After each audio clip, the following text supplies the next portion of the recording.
Mesdames et messieurs, bonjour et bienvenue dans cette interview du Weasel News. Aujourd'hui, nous avons le plaisir de pouvoir échanger avec Madame la gouverneure et Monsieur le gouverneur adjoint afin de pouvoir parler de tout ce qu'ils ont pu accomplir depuis le début de leur mandat. On a vraiment travaillé en équipe autour de justement cette interview avec des questions, mais nous avons aussi eu le plaisir de pouvoir aller à la rencontre des citoyens. Nous avons abordé 4 grands thèmes avec les citoyens et je vous propose qu'on commence par là, par leur ressenti, par leur retour sur vous, sur votre politique et sur votre travail. Moi, madame la gouverneure, je l'aime beaucoup, hein. Je l'ai connue au BCSO, quand elle était avant au BCSO, et je trouve qu'elle rayonne, dans son nouveau poste, hein. Alors vous lui souhaitez, tout le meilleur et rien que des réussites? Tout à fait. Il faut pas trop augmenter les amendes par contre. Merci, hein. Ouais. Alors dans un premier temps, nous avons rencontré, 2 personnes qui clairement étaient plutôt des grandes fans, qui vous connaissaient déjà, entre autres vous, madame Danvers, pour, vos accomplissements avant même d'être arrivée à ce poste de gouverneur. Hem, Dites-moi, est-ce que c'est le genre de soutien que vous avez régulièrement? Alors, étant donné que je sais pas de qui vous parlez, mais je crains le pire. Non, j'ai un système de soutien, assez complet, en tout cas, qui m'a poussé à aller vers le gouvernement et qui m'a aidé, en tout cas, et qui m'aide encore, tous les jours à ne pas perdre la tête, on va dire ça comme ça, avec, le travail et qui me permet de me dire quand est-ce qu'il faut que je souffle un peu et que j'arrête de travailler. Même si, Mathias me le dit aussi, j'ai aussi, les amis personnels qui le font.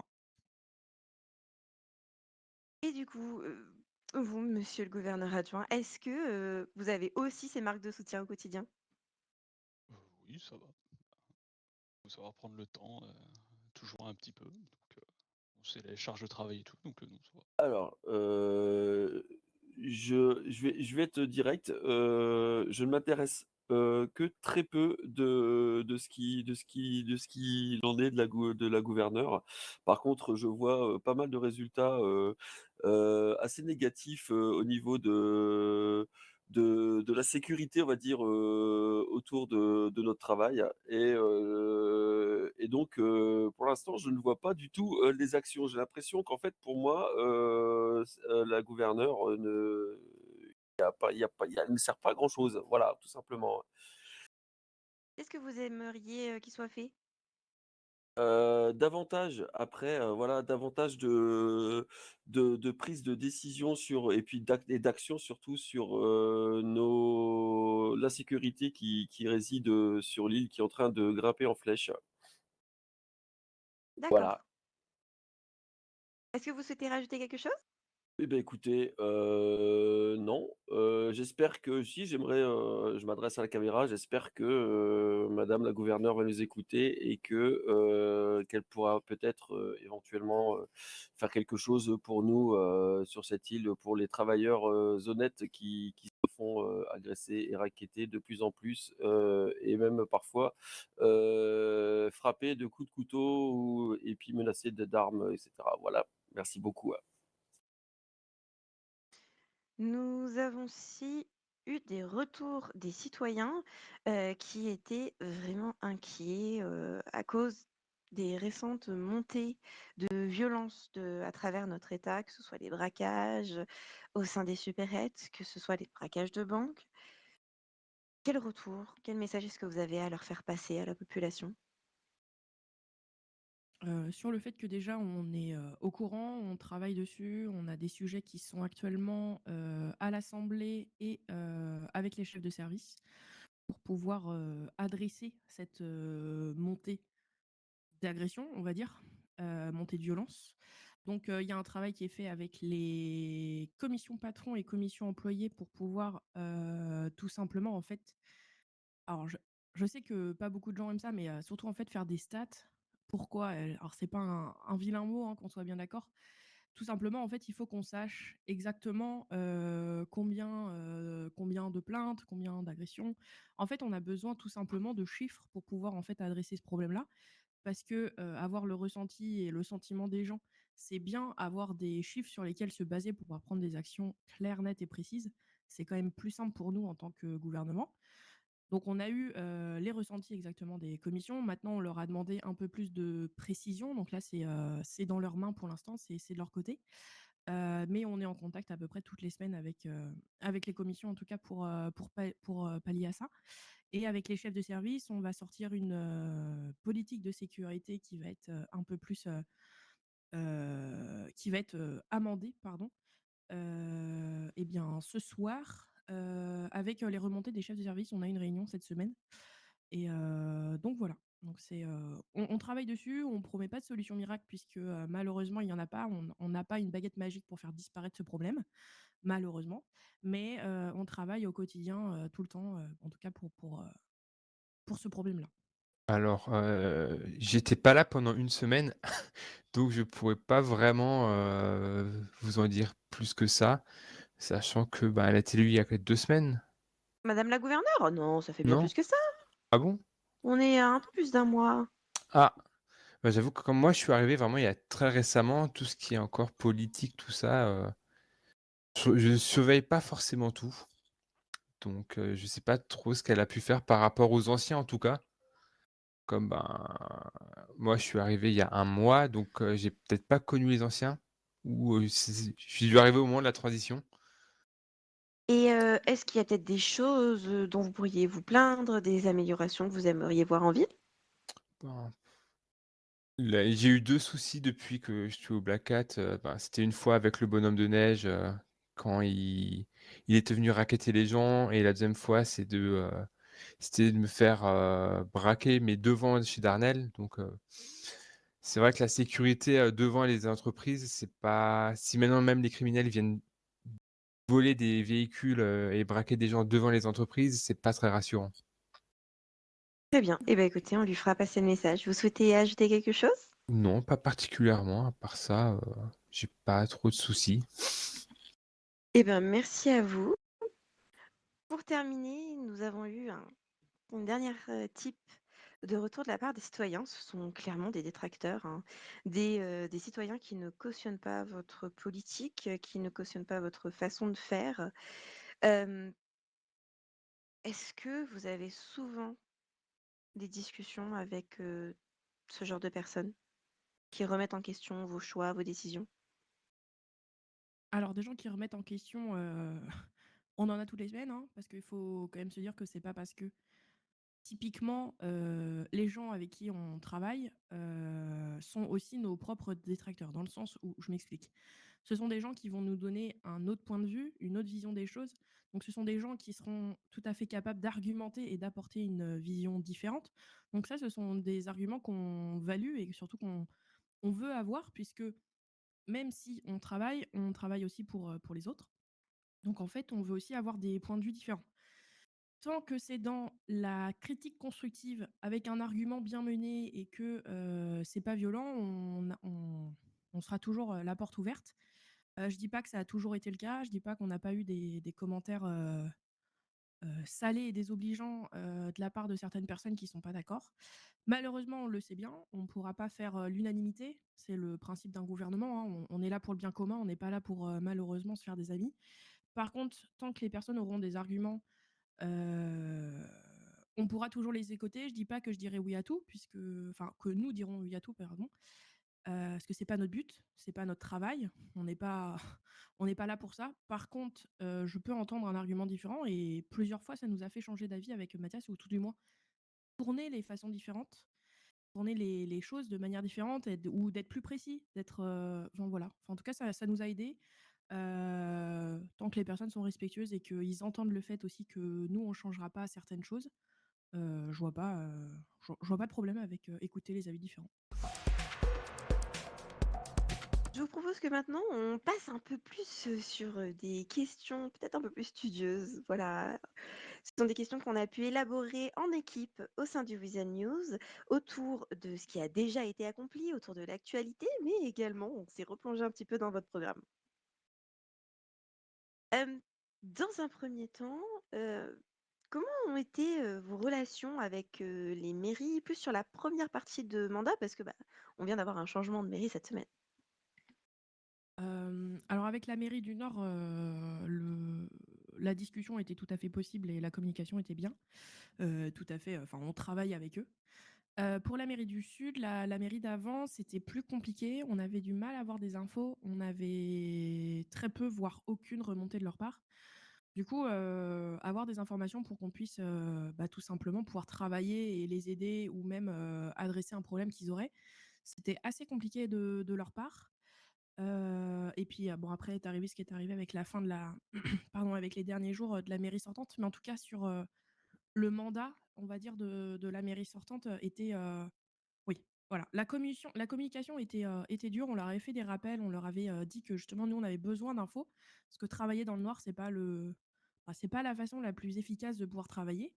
Mais malheureusement, on n'a pas réussi à avoir gain de cause, donc on a tout espoir en tout cas que la nouvelle mairie qui est en train de se mettre en place, on n'a pas de souci de communication, la preuve, on a eu à peu près le maire au téléphone, soit Mathias, soit moi, au moins une fois par jour, depuis. Donc en tout cas la communication, elle est bien là. Ces dernières semaines ont quand même été assez marquées, par la violence, hein. On a eu, pas mal d'activités, criminelles, sur l'État et il s'avère que votre programme prévoyait plusieurs points sur la justice. Alors je vous propose, de commencer par cette partie-là, sur, les vos promesses électorales. Allons-y. Hem, alors déjà, où est-ce que vous en êtes dans l'implémentation des réformes pour faciliter une justice plus rapide et transparente? En reprenant vos mots. Alors, notre, 1er lot de loi qui est sorti, alors pardonnez-moi, j'ai oublié la date, je crois que c'était il y a 2 semaines, qui est sorti en tout cas permettait la, mmh, la possibilité, pardon, excusez-moi, de faire des tribunaux en simultané, de faire une fluidification de la transmission de dossiers envers les avocats pour que en fait les gens puissent se défendre et heu, de manière plus poussée, enfin de la bonne manière, en tout cas, on va dire. On doit avoir une réunion, avec les juges qui va arriver, incessamment sous peu, avec le fait qu'il y ait des nouveaux juges, un nouveau juge en formation qui est enfin, arrivé en exercice pleinement. Donc on va faire un point avec eux. On aimerait bien la semaine prochaine, la date est encore en cours de discussion. Donc en tout cas pour faciliter la justice, on va dire, on essaye de travailler à ce que,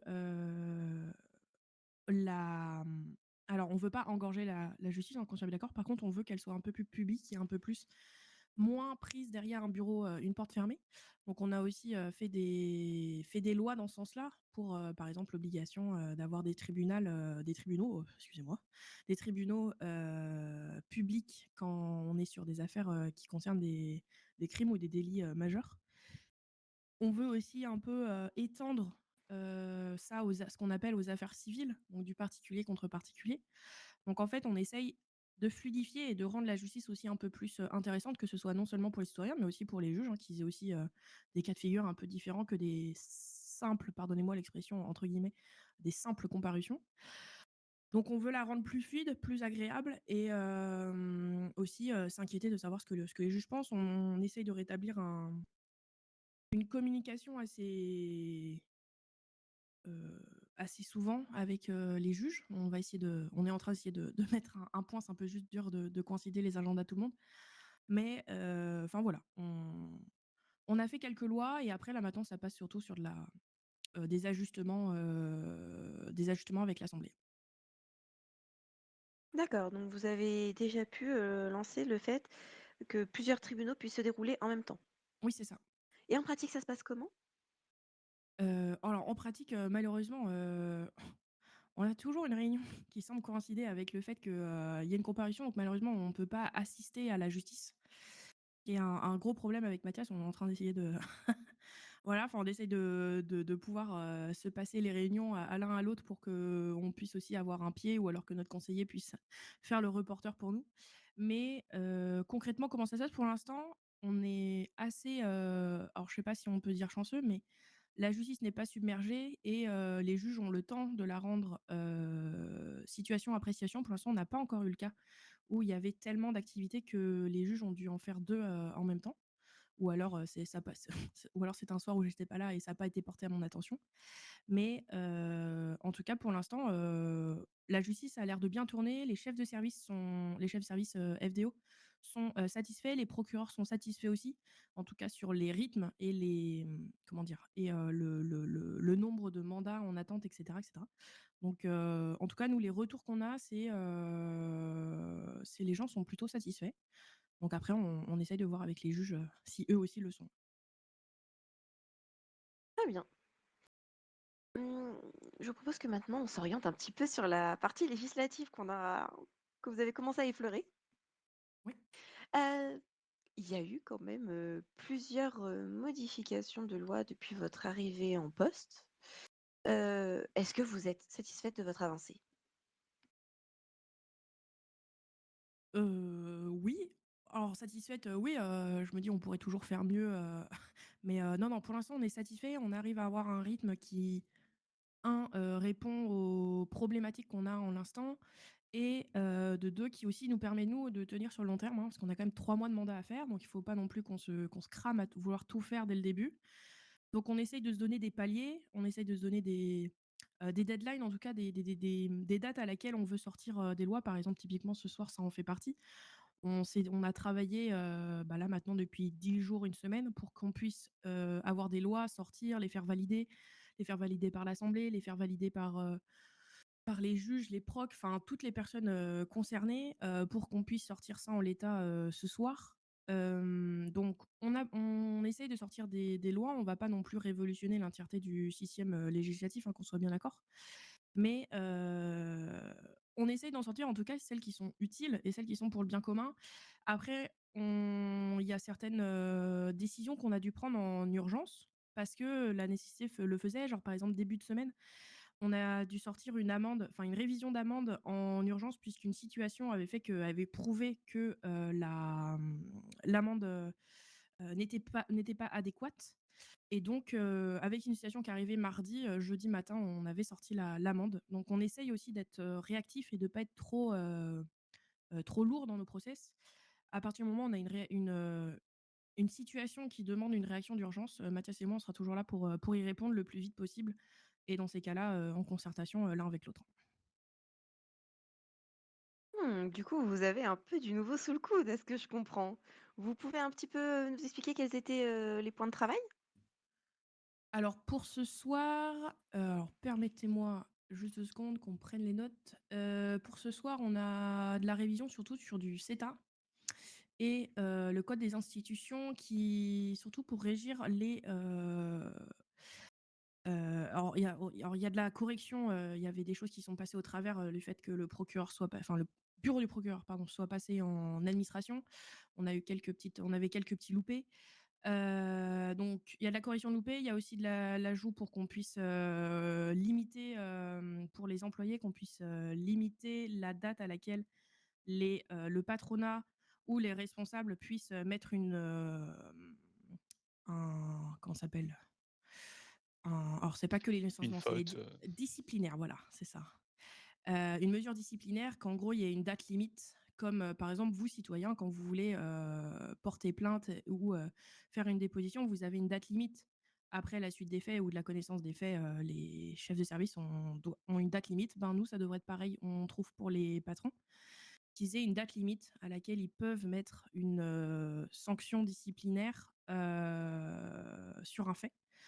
Donc on veut, alors, on se le cache pas, hein, c'est la situation avec, monsieur O'Brien, le commissaire qui a, précipité ça, même si on l'avait dans les cartons. En tout cas, c'est lui qui a précipité le fait qu'on s'est dit qu'il fallait l'adresser parce que pour nous, c'était une situation qui l'actualité a fait que ça prouvait qu'il y en avait besoin.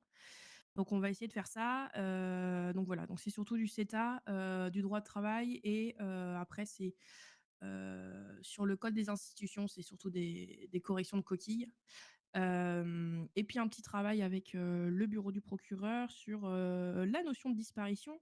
Comme vous savez actuellement, les codes de loi régissent la notion de disparition, faire un signalement de disparition et cetera. Doit y avoir une enquête, doit y avoir ensuite après quelqu'un qui ratifie et donc on a un peu revu cette façon de faire, on a revu cet article.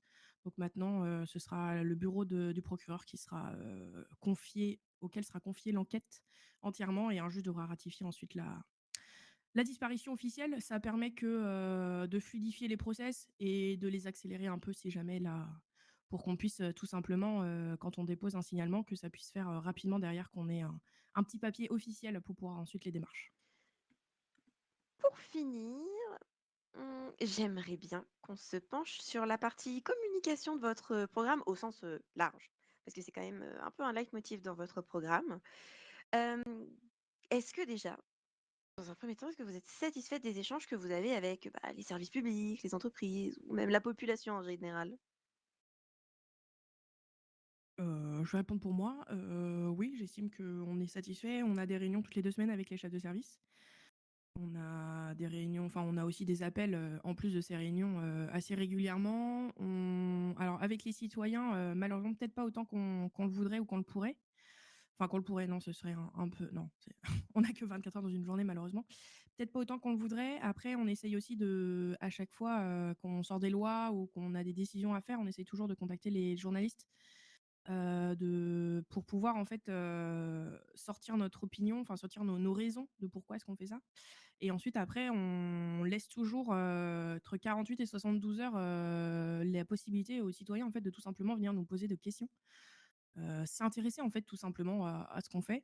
Après, je sais bien que c'est c'est toujours plus simple à faire, hein, je plus simple à dire qu'à faire. On veut que les citoyens se sentent concernés. Après, malheureusement, sur cette, dans notre État, la politique elle est, alors je dirais elle est ce qu'elle est, elle est pas très sexy, si vous me pardonnez le terme.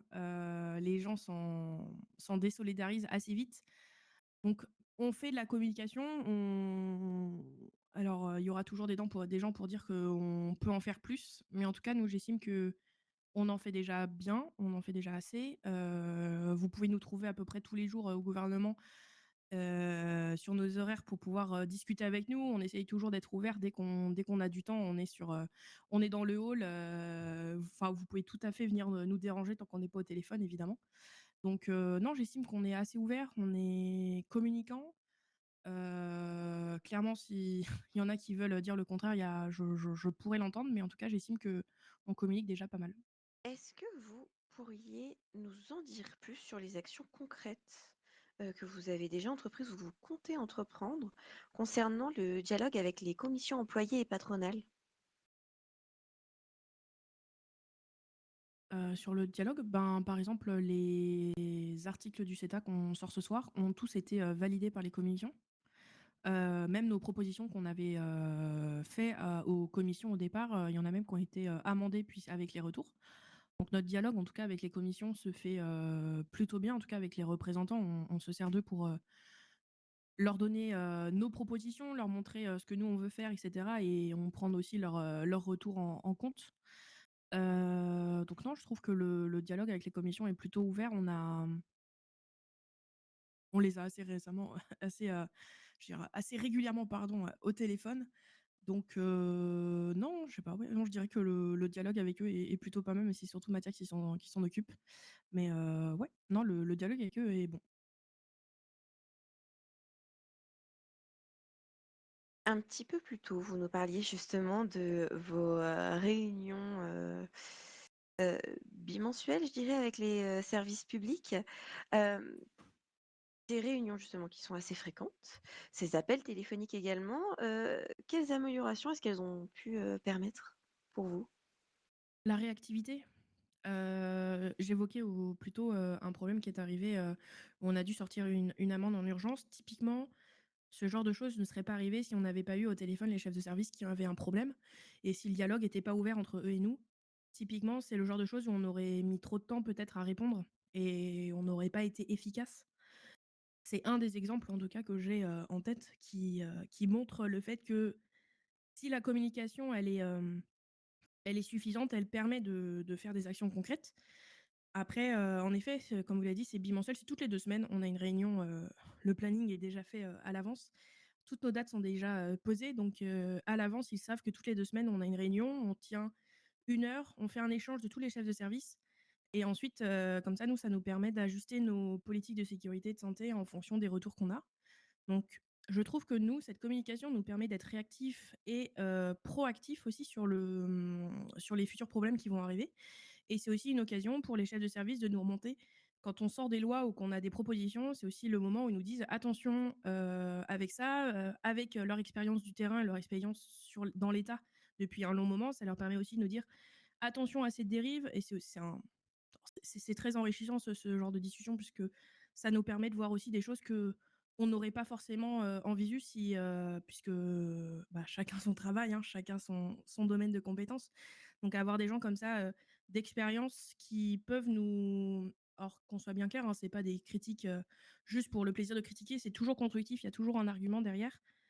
Je dis pas qu'on dit oui à tout, mais je dis juste que ça nous permet de mettre en...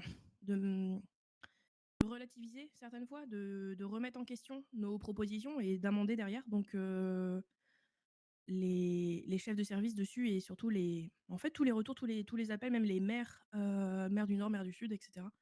Leur retour en tout cas est très précieux. Et sur le fait d'appliquer plus de transparence aux échanges de l'Assemblée pour la population, où est-ce que vous en êtes sur ce volet-là? Alors, on n'est peut-être pas aussi loin que les gens voudraient. Malheureusement, l'Assemblée en ce moment discute beaucoup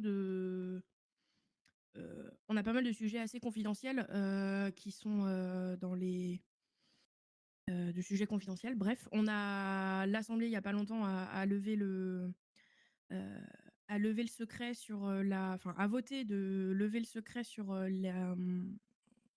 la discussion concernant le licenciement de Monsieur O'Brien, du commissaire O'Brien. On essaye d'être un peu plus transparent là-dessus quand on estime que certains sujets doivent être rendus publics, puisque il en va aussi de justifier pourquoi, de dire pourquoi et de montrer ce que dit l'Assemblée. Après, on essaye aussi d'être plus franc quand on a les juges, par exemple. On essaye de dire aussi enfin pas qui vote, mais combien de votes, etc. En fait, d'être tout simplement plus transparent sur les votes et les décisions de l'Assemblée. Par exemple, tout simplement, ce soir, les lois qui sortent, tout ce qui va être code des institutions, etc. Tout ça, c'est alors non seulement l'Assemblée doit valider, mais il y a aussi eu des échanges. Donc c'est aussi pour ça que les lois ce soir vont aussi refléter l'avis des membres de l'Assemblée. Eh bien, merci pour l'ensemble de vos réponses, pour tout ce temps que vous nous avez accordé. Est-ce que vous avez un petit mot de la fin à destination de la population? En petit mot de la fin, je dirais, hésitez pas à venir nous poser vos questions parce que, concrètement, comment savoir, ce dont vous avez besoin si vous venez pas nous le partager? Je dis pas qu'on dira oui, je dis pas qu'on dira non, je dis juste que si on le sait pas, ben, on peut pas changer, on peut rien faire. Donc, hésitez pas à venir nous parler, même si on est, dans le hall du LSAS, tant qu'on n'est pas au téléphone, vous pouvez au moins nous demander si on a 5-10 minutes pour échanger. Pour l'instant, on n'a pas trop repoussé les gens. Et puis, continuez de nous demander des comptes. C'est pour vous qu'on travaille, in fine, c'est pour le bien commun, c'est pour, la santé de l'État.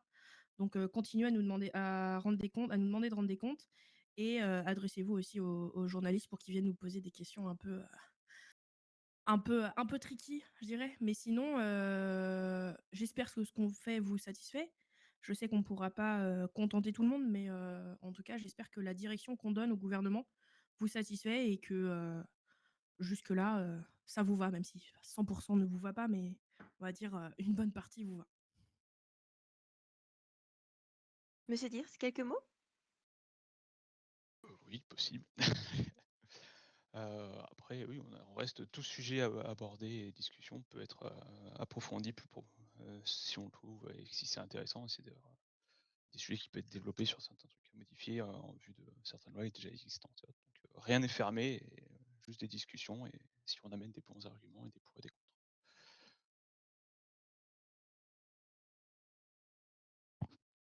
C'était le Weekend News auprès du gouvernement pour vous. Bonne soirée, au revoir.